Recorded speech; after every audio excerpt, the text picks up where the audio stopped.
panel. Senator Stanford. Thank you, Mr. Chair. So a couple of quick points. I heard it said here that there are many options currently for repair. When I had a fan break in my Xbox, I only had one option. I had to send it back to Microsoft. I had to wait several weeks. It was expensive. And then I got back a unit which was probably not the same unit I sent in. Obviously, they wipe all the data and say that you won't have any problem restoring all your accounts. And you know, maybe it's actually harder than that. My point here is that this is about competition. There's no competition. If there's competition, then people would have to try to get that console repaired more quickly. They'd have to get it back to me in a way that I wanted as a consumer. So I wanted to kind of probe into that. I recognize the need for protecting digital copyright, and I think that's absolutely legitimate, but a broken fan is not part of that. When a pad on my Xbox controller gets worn because it's old, I don't see a copyright problem with taking the thing apart and putting in a new pad. Why do I have to get a super special screwdriver in order to do that? So, I mean, I think that's really the focus here. It's not about being able to get into every little electronic component in this thing. It's about being able to fix a USB port or a worn piece of rubber.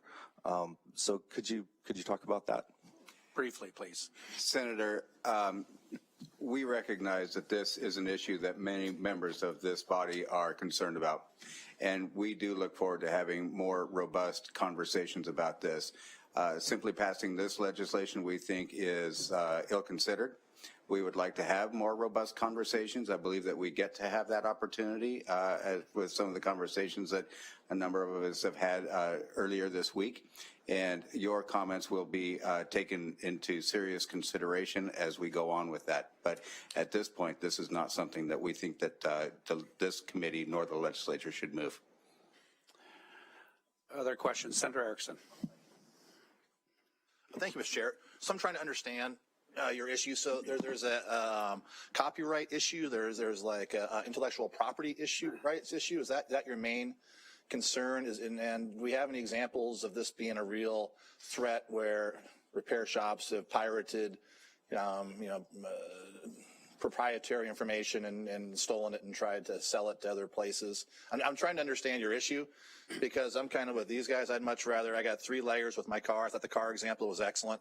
I can take it to the dealership and get it fixed. I can take it to my non-dealer repair shop who's certified, or I can take it to my neighbor Eddie and have him fix it, right? So I have all 3 layers that I can go through with my automobile, and I can make the decision that's best for me.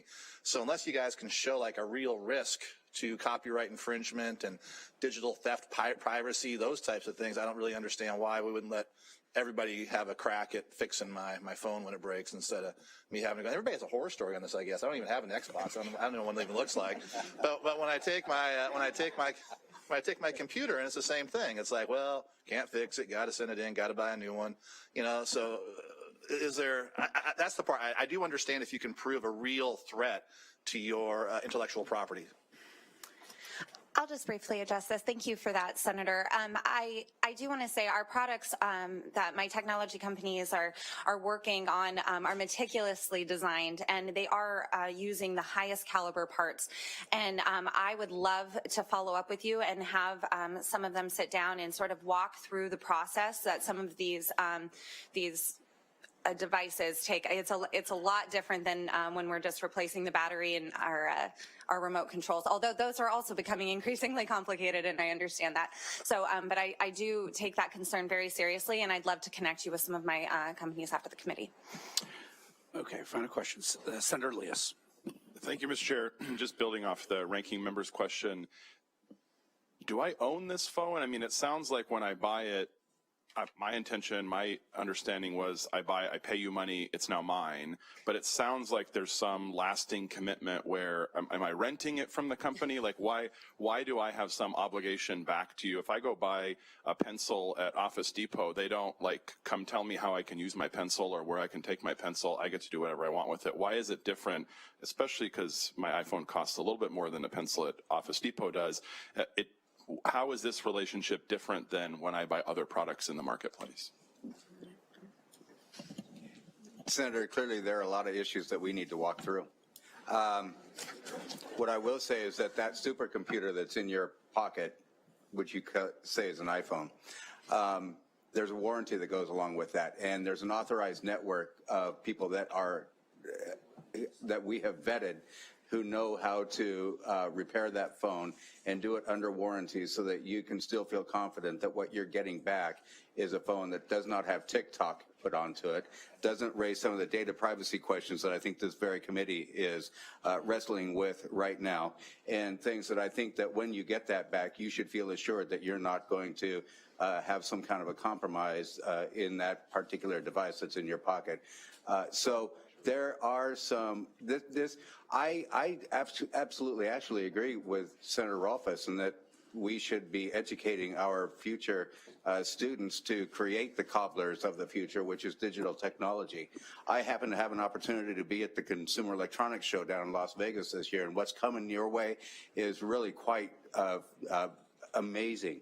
And I think that we should all be spending more time and educating more of our students in computer technology. I think it ought to be done in the middle school so we can capture all the students early on. I think that we ought to be pushing that in this state. We're a leader in this state. For this conversation, we need to have a serious discussion about how we go forward on this, and I know we're going to have that opportunity. So let me just interrupt you there. We need to wrap up this panel. We need to move along. This is